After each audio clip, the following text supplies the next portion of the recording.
Dear students, now we will see the topic other viewport controls like initial scale.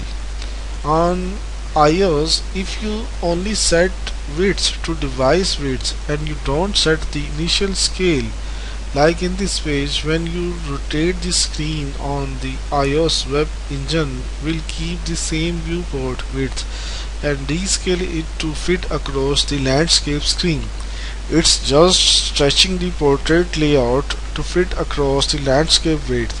Even though I have set width to device width, iOS is still scaling the landscape width. In fact, the interesting bit is that even if you load this page initially in landscape mode, it still thinks it's the portrait width. It's just rescaling it to fit in the landscape screen. Now if you have the same page but you set the initial scale to 1 in the viewport meta element along with setting device width, it will change the viewport size when you rotate. Instead of rescaling, you can see now the window size is 480 pixels across. It's the landscape width, not the portrait width.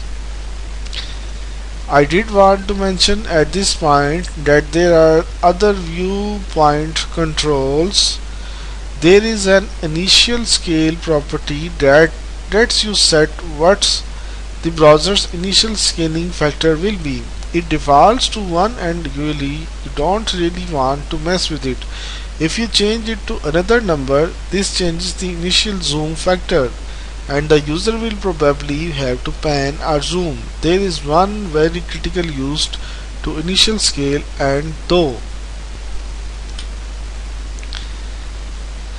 So in short, this is what you really need to use as your default boilerplate viewport meta element. You will need the initial scale so that IRS when flipping from portrait to landscape mode will still scale correctly. An interesting side note I discovered is that on iPhones, although they are changing the viewport size properly if an initial scale is set, they are also changing the default font size for the document and orientation change, effectively zooming up the text when you go to landscape mode. This means you should probably set a default font size of the page, not just use an percentages. You may want to use a reset style sheet to do this if you are not already.